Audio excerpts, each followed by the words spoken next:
Defense Secretary visits DMZ on his trip to South KoreaMattis visit to region comes ahead of U.S. President's Asia trip next week. CNN standing yards away from North Korea. U.S. Defense Secretary James Mattis said Friday that the U.S. and South Korea were committed to a diplomatic solution to address the country's reckless behavior. Mattis spoke during a visit to the demilitarized zone DMZ that divides North and South Korea, which came after Pyongyang this week renewed its threat to test a nuclear weapon above ground. North Korean provocations continue to threaten regional and world peace, and despite unanimous condemnation by the United Nations Security Council, they still proceed, Mattis said.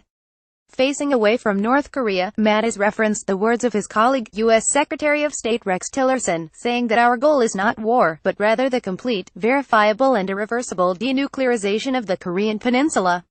Music from both sides, propaganda from the North, and K-pop from the South was audible as he spoke. North Korea has been a particular thorn in the side of U.S. President Donald Trump's administration, with the regime claiming advances in its nuclear weapon and missile program and its continued threats and provocations putting the U.S. and its Asian allies on high alert. Mattis' trip to the region comes ahead of Trump's visit to Asia next week. Trump will most likely forego a visit to the heavily fortified border between North and South Korea when he visits Asia, a senior White House official said earlier this week, bypassing what has been a symbolic opportunity for U.S. Commander Sun to stare into the Hermit Kingdom. Mattis also met with South Korean President Moon Jae-in at the Blue House, the Asian nation's presidential residence. During the hour-long meeting, Moon said a strong defense was of primary importance for the security and peace of the Korean peninsula. He said the two nations were cooperating closer than ever along with the international community but needed to strengthen their North Korea deterrence ability. There had been fears of a rift between Trump, who has taken a more aggressive stance towards North Korea, and his South Korean counterpart Moon, who has pressed for negotiations with Pyongyang in an attempt to tamp down rapidly heightening tensions. In September, Trump tweeted, "South Korea is finding, as I have told them, that their talk of appeasement with North Korea will not work. They only understand one thing," he wrote.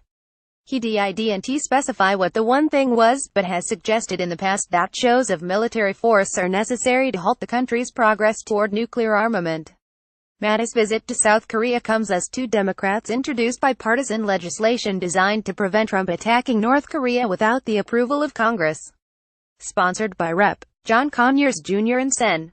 Edward J. Markey, the No Unconstitutional Strike Against North Korea Act of 2017, if passed, would restrict the funds available to government agencies from being used to launch a military strike against North Korea without the prior approval of Congress or the imperative to respond to an attack against the United States or its allies. The congressman led 60 members of the House and Senate in introducing the bill, a statement on Conyers' website says. It adds that more than 2/3 of Americans think that the U.S. should only attack North Korea in retaliation, not as a first strike.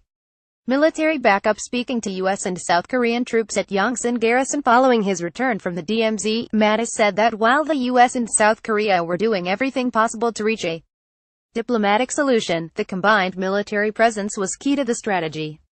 Ultimately, our diplomats have to be backed up by strong soldiers, sailors, airmen and Marines, he said in impromptu remarks. So they speak from a position of strength, of combined strength, of alliance strength. Shoulder to shoulder, South Korea and the U.S. together. You just keep working together and show the world we can do it, and well, by time for our diplomats to solve this problem. Oak at the heavily guarded DMZ, Mattis visited observation post Willette, accompanied by U.S. and South Korean Joint Security Area Commanders Lt. Col. Matthew Farmer and Lt. Col. Kwon Young-win, before moving to the Freedom House at Panjunman Village, near the military line of demarcation which separates the two neighbors and rivals. South Korean Minister of Defense Song Young-moo showed Mattis the North Korean unit stationed north of the 38th parallel and said that he felt a defensive operation against the number of units was unfeasible. Earlier on Friday, Mattis visited two U.S. military installations, Osan Air Base and the Yongsan Garrison in Seoul. The secretary had come to South Korea from Thailand, where he attended the funeral of former King Bhumibol Adulyadej. U.S. Vice President Mike Pence visited the DMZ in April, describing it as the frontier of freedom. Coming shortly after a failed North Korean missile test, Pence said at the time that the era of strategic patience is over. The DMZ is the de facto border between North and South Korea. It's 4 kilometers (2.5 miles) wide, stretches 250 kilometers (160 miles), and is dotted with military guard posts, mines and defensive structures. It was established by the 1953 Armistice Agreement, which ended the Korean War. Though both sides technically remain at conflict, as no peace treaty has ever been signed.